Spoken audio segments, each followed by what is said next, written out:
Comment se fait-il que les chrétiens dans leur vie, l'Église dans son activité générale, connaissent si peu la puissance et la joie du Saint-Esprit? Ne serait-ce pas parce que la croix leur est si peu connue? Et je n'entends pas par là la croix du Christ en Golgotha, mais cette croix que tout enfant de Dieu doit expérimenter dans sa vie journalière, cette croix qui a une puissance de séparation, de crucifiement. L'Église actuelle a le plus grand besoin d'entendre prêcher le crucifiement de la chair. Il est urgent que la croix de Christ reprenne une place prépondérante. C'est à l'Église de Christ qu'il revient de dresser la croix, de l'honorer et la prêcher, en la portant et en la vivant. Nulle part l'Évangile n'enseigne que l'homme naturel puisse être amené à accepter la croix. Au contraire, il démontre hardiment par la prédication même de la croix que le cœur de l'homme est naturellement l'ennemi de Dieu. Si les serviteurs du Maître essaient seulement de comprendre les pensées de Dieu concernant la croix, ils seront vite persuadés qu'elle est suffisante pour s'ouvrir un chemin dans les cœurs. Et que Dieu seul peut, par une vie crucifiée, guider l'homme et lui révéler les mystères de la croix. La croix seule, la croix et sa puissance de séparation et de destruction acceptée dans la vie quotidienne, voilà l'unique chemin jusqu'au trône de Dieu.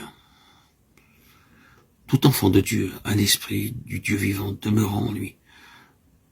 En annonçant la croix, la vie crucifiée, le crucifiement de la chair, nous ne prétendons pas lui dicter ce qu'il doit faire, mais ce qu'il peut attendre du Saint-Esprit qui demeure en lui. La croix est le plus grand de tous les mystères.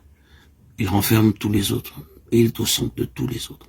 Mystère de la mort et de la vie, la mort qui règne, et la mort vaincue qui devient le chemin de la vie éternelle.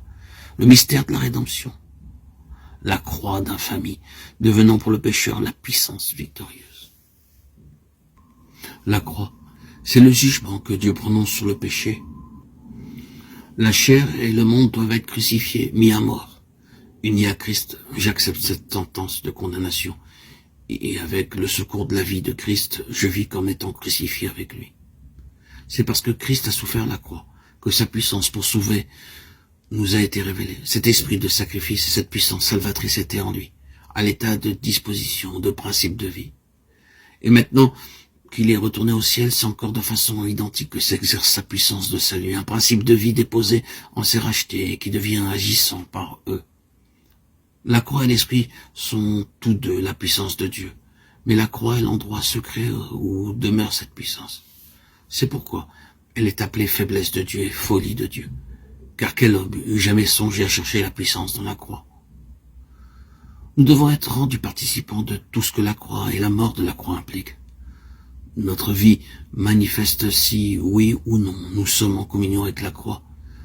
Elle manifeste si nous faisons nos délices de partager avec le Christ ce même esprit de sacrifice, d'abnégation qui le conduisirent au calvaire.